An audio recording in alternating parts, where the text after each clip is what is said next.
Hi there, everybody. Welcome to Holland. We're here on Southampton's pre-season tour. I'm delighted to say that both Nathan Redmond and James Ward-Prowse have taken time out of their busy training and game schedule to join us here for our first ever live Facebook Q&A. So guys, you'll be getting a lot of questions from fans on Twitter and anybody out there watching on Facebook. Please add your own questions to the comments section and we'll get to as many of them as we can as well. So I'll start off with a couple that we've had coming in already. One from @VirgilVanGod on Twitter. Who is the toughest opponent that you've both faced in your career? Pricey, if you want to start off on this one. I'd probably say Eden Hazard. I came on against Chelsea at Stamford Bridge and he was a real tough opponent. Obviously, a bit like Nathan, small, quick, wants to get at you 1v1 and yeah, his pace is a real problem. So yeah, I'd probably say Hazard. Nathan, how about you? I'm not too sure. I think probably Zabaleta. I think I came on one cup game. I think when I was at Birmingham, and I just got nothing. I got nothing out of him, so I couldn't get past him at all. I think I was about 17, 18 at the time, and nah. So he was definitely tough, and it was a learning curve at the same time. So yeah, I'd say him. On a similar vein, Ben Lovett asks, who's the best player that you've played with? We'll start with you, Nathan, on that one. I'd probably say Ravel Morrison. Probably one of the best players I've played with, ability-wise. No one can really come close to him. Yeah, I'd say Ravel, one of the best players I've played with. Yeah. Pricey, what about yourself? I think coming through obviously the academy, I'd probably say Adam Lallana. He's definitely up there. Obviously, coming through the club the sort of same way that he's done as well. I think the academy boys looked up to him at the time, and he could create something out of nothing. Had both feet, could score goals, assist, and obviously he was a captain at the time that I came into the team. So he was a good role model and inspiration for the young lads, especially trying to push through. Obviously, we're here in Holland at the moment, but it was only a couple of days in England before we came here after you guys got back from Baltimore. Phoebe on Twitter asked, how was that trip to America? Pricey, we can start with you. Yeah, it's good. I think it's obviously a time to bond as a team. We obviously all enjoyed the weather out there, especially. It was nice, and I think physically we got out of it what we needed, which was obviously to increase our fitness levels and stuff. And good to obviously welcome the new boys in as well, and sort of really gel together as a team. Nathan, how did you enjoy America? Yeah, it was tough. As Prowsey said, it was to get fitness in first and foremost, get the physical side sort of out of the way. But no, it was good to enjoy the weather. Obviously, to go to the Under Armour sort of headquarters as well and meet Kevin Plank and stuff like that. So it was a good experience and good for myself. To get used to sort of a new club, a new environment, and just to generally get to know the lads as well. Nathan, we've had one specifically for you here as well from Adam on Twitter, who said, what was the most influential reason for you joining Southampton? I think it was just the sort of way the club's ran, the ethos at the club as well. I know that there's obviously I spent a lot of time with Prowsey, with the England under-21s and Jack Stevens as well, Matt Target and stuff. Speaking to them and how they were speaking to me at England about Southampton and how much they enjoy the club, how much they enjoy sort of being at the training ground and practicing, and it's something that I felt like I could enjoy being around, in that environment. So, and I'm joining a fantastic club and already a fantastic team at the moment that wants to go in the right direction. And if I can bring my abilities into this team and into this club and help us go forward, then it'd be a bit disappointing if I turn that down. One from Kieran Cater on Twitter, who asked, what's the proudest moment in both of your careers so far? I think in terms of winning stuff, I think the Toulon tournament in the summer stands out for me.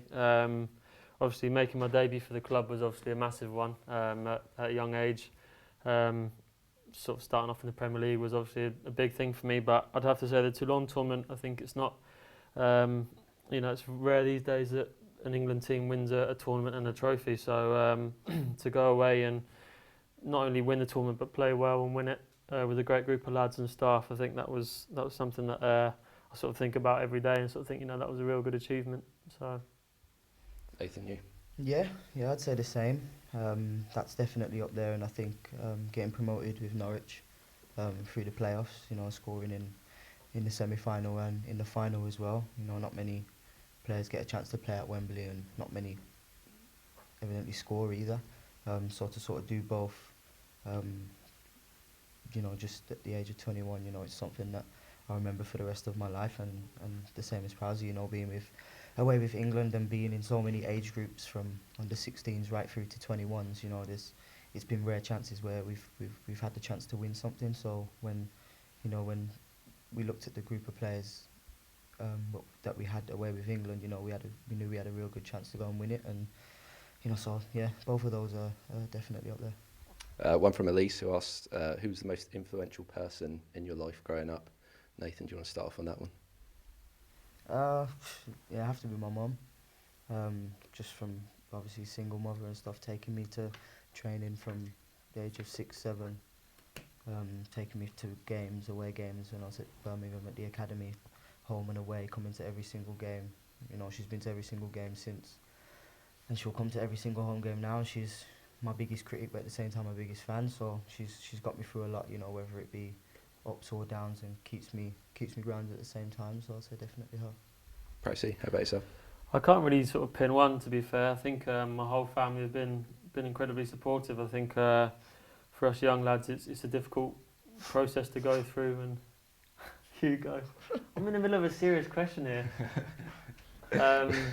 But yeah, I can't really pin one down. But like I said, it's a tough process to go through being a young player and breaking into a first team. And without every single one of them, I wouldn't be able to achieve what I'm achieving now. So yeah, I'm obviously very lucky and grateful to have such a good family around me. One from William Hadaway, this for you, Pricey. Was there any Southampton player that you aspired to be like when you were growing up? I think Hugo.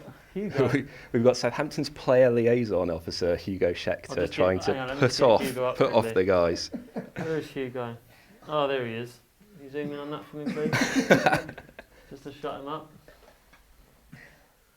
Hugo Schechter, aka Toy Story. There he is. Enjoy that one, mate. I'll teach you, Hugo. Question, sorry. Was there any Southampton player that you particularly aspired to be like when you were growing up?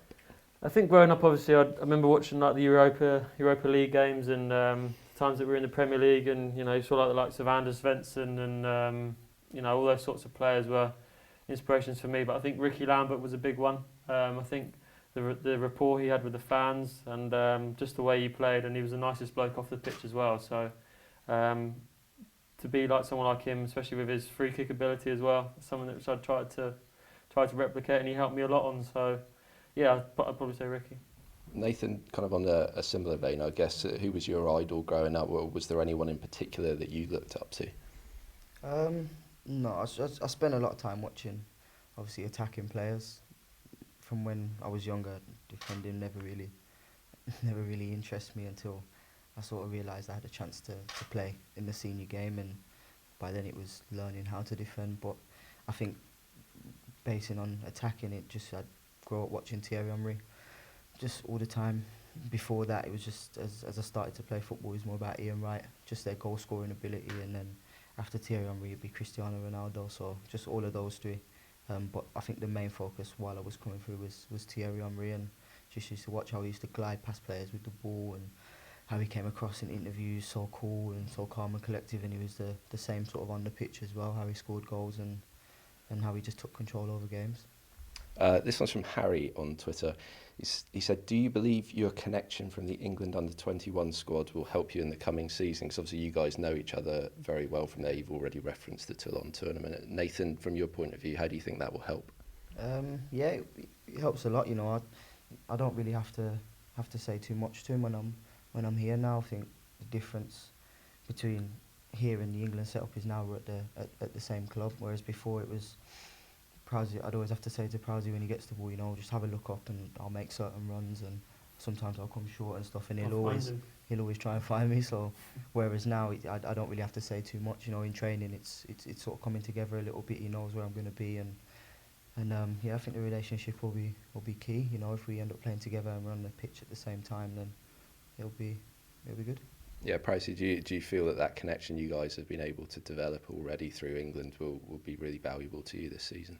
Yeah, I think so. I think you know, we struck quite a good relationship on and off the pitch, and I know he's sort of in the senior leadership group at England as well. So on that side of things, we're sort of looking to try and improve the 21s all the time. And obviously, I've got to know him as a player. I know what he likes, what he doesn't like, and obviously, like you said, I try and find him with the runs. But obviously, I was excited when I heard that he could be joining the club, and I think it's an exciting prospect not only for me but for the other lads, especially the attacking players, to be linking up with him definitely. Nat Harvey asks, who has got the worst dress sense at the club? Pricey, you've been here a bit longer, obviously, so I think you might be better placed to answer this one. Well, he's not a player, but Hugo.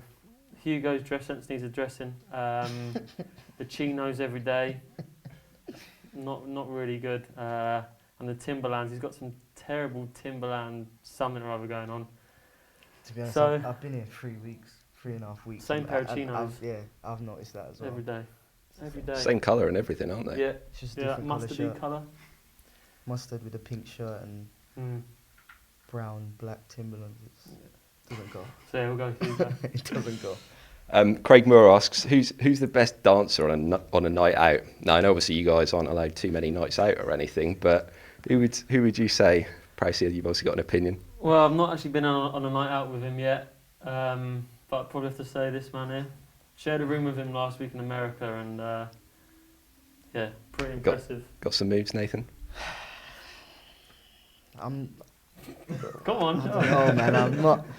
When you score your first goal, you can whack out. Yeah. Whack out. I think, to be honest, that's what a lot of people say. Like, why don't you do any celebrations like when you score? But when you score, you're sort of in the moment, so it sort of goes out. But I think I might start doing it now, especially my boys back home and stuff. They're always saying you should do this, you should do that, because you're always doing it here and you're always doing it when we're at like family events and stuff like that. So, but yeah, maybe you'll see some in the coming future. Dancing is one thing, obviously. There's also singing. Now, Saint Circe, I apologise if I've not pronounced that correctly, asked Nathan, what was your initiation song? Now, we've just come from dinner, and you've got away with it tonight, haven't you? Yeah. You got any plans, though, for when it does come around? Because I know you're not escaping it. No, I'm not escaping it, no. I think they're saving the best till last, though, so. Yeah. You got something special planned, have you? Nothing special, just I don't see the difference in being in a room full of people that you're around every day to It's talking being yourself up here, isn't it? being in a stadium full of fans. It's like it's the same sort of environment, so I'll be alright. Did you feel that when you did yours, Pricey? No, I was just nervous. Legs were shaking. I couldn't concentrate on the game or what I was eating. I just had Kelvin in my ear the whole dinner time, tapping when, the glass. Yeah, it's when you hear the glass ting ting ting ting ting ting ting. I'm expecting a little dance and a sing song from Redders, but might be disappointed. You never know. What did you do when you did it? Oh, I just stood and sung the script. Man Who Can't Be Moved. Standard, easy song. Boring song. Yeah, none of these dance moves. Not me. Not me. Slightly more serious one from Reece Gage. What are your personal targets this year to improve as players, if you can kind of define anything on that front? Nathan, start with you. Get rid of the fly. Personal targets just to sort of overall improve on my game, you know, going forward, sort of my overall game, to contribute to a lot more goals than I did last season with Norwich. You know, try and get into double figures. Trying to get into double figures in assists as well, and just play my part for the team at the same time, and hopefully I can help the club go forward in the league. Pricey, you got anything in particular sort of personally that you want to achieve this year? Yeah, I think obviously nailing down a permanent position in the team. Obviously the competition for midfield is really good at this club and always has been, so it's always been difficult to nail down a place and be the sort of first choice midfielder, but that's all a competition that we've got between ourselves, and it's about who can impress the manager. So that's a target of mine, and I think similar to Red is improve the overall game and try and get a few goals as well. Try and prove Hugo wrong. So can't wait for that tweet. Stacks of questions still coming in on Facebook. One here for you, Pricey. How did you feel watching Jose and Cedric win the Euros this summer? Yeah, it was unbelievable. Obviously, having been in touch with Jose, especially during the Euros, he was obviously, the feeling amongst them all was obviously they could go and win it, and it's great, obviously, for us lads to go and see a fellow teammate go and achieve that, and for both of them it's incredible. But obviously, especially Jose, having known him a little bit longer and knowing the journey and watching him from League One, Championship, and obviously playing with him in the Premier League.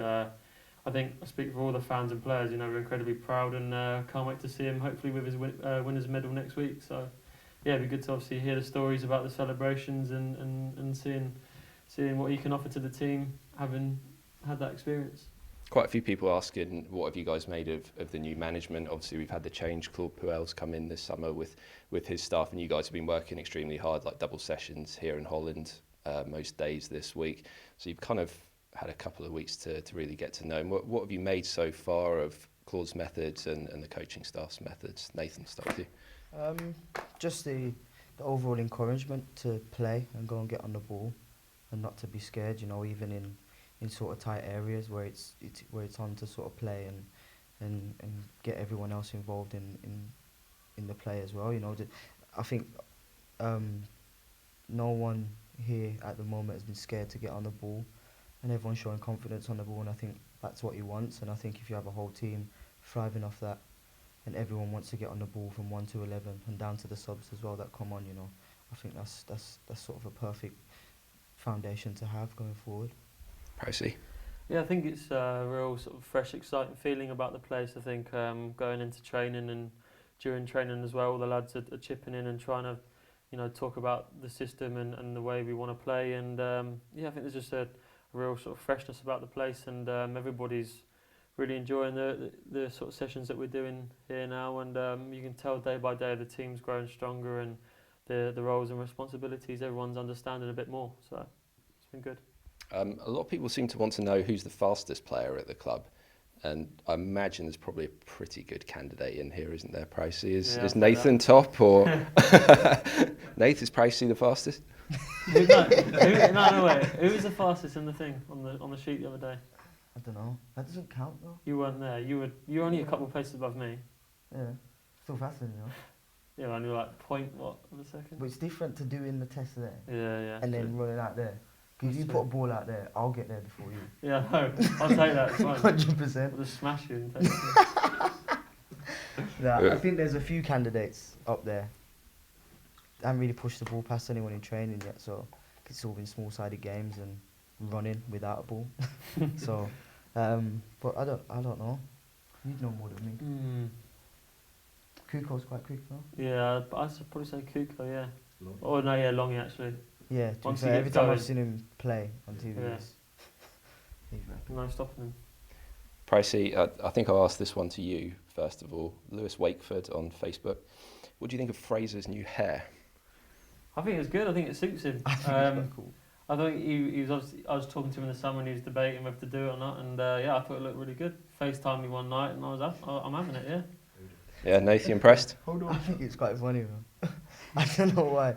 Just sometimes he can just walk into the room and start laughing, just because of his hair. But I told him to keep it. He keeps telling me he's going to keep it off. Messi's copied him now, hasn't he? So he's seen it. Trendsetter. Yeah. Trendsetter, yeah. Yeah, I think it looks good. Would you buy this sofa for your house in Southampton? Hell no. Your outdoor furniture, Redders. Nah. It's like a garden chair, right? Yeah. Nah, not for that. Collar's a bit off. Just want to finish on a couple of people asking, do you feel that Southampton could repeat an experience like Leicester? I know that's an incredibly high bar, obviously, that they set last season, but maybe more generally in terms of kind of pushing on again this season and building on these 7 years of progression. How confident are you guys that that's possible and that can be achieved, Pricey? I think it can, yeah. I mean, obviously we're an ambitious group, and we've improved year on year in the last few years, and that will be the same this year. You know, we've got a great ethos at this club, not only on the pitch but off the pitch, to improve. And think it's very exciting for everybody now to know that we're going into Europa League and get to take this great club into Europe, which is exciting for us. And I think obviously we want to improve overall on everything we did last year, individually and collectively. So obviously we see Leicester, and obviously Jose and Cedric have experienced the success in the summer. So we've got a lot of positives to take into the new season, new manager, obviously all the players coming back from good European Championships. So I think it'll be an exciting year. Yeah, Nathan Prowse kind of touched on the European campaign and the group stages of the Europa League that are coming up this season. How excited are you about the prospect of featuring in that? I'm excited. You know, I've featured in it before when I was at Birmingham. I think albeit I was probably a bit naive to it at the time, you know, so I just wanted to play games and sort of just be involved with the first team at the time. But you know, now it's the second season running for Southampton being in the Europa League, and I'm sure they'll be wanting to do as better as what they did last year. In terms of obviously meeting the heights of what Leicester did, you know, I think anyone can do it sort of if they work hard enough and you know, win as many games as they did as well. So I think everything's in our control. Well, we can only control what we can do, but if we do it to the best of our abilities, I'm sure that we can do whatever we want to do. Guys, thanks so much for joining us. Really appreciate it. Thank you. Thank you to everybody at home who sent in questions. I'm really sorry we couldn't get to them all, but there was so many of them. Hopefully this will be the first of a number of Q&As that we can do live on Facebook. Obviously, keep an eye out on all our social channels while we're out here in Holland as well for more coverage from behind the scenes of this tour. And thank you once again for joining us. Good night. Thank you. Thank you.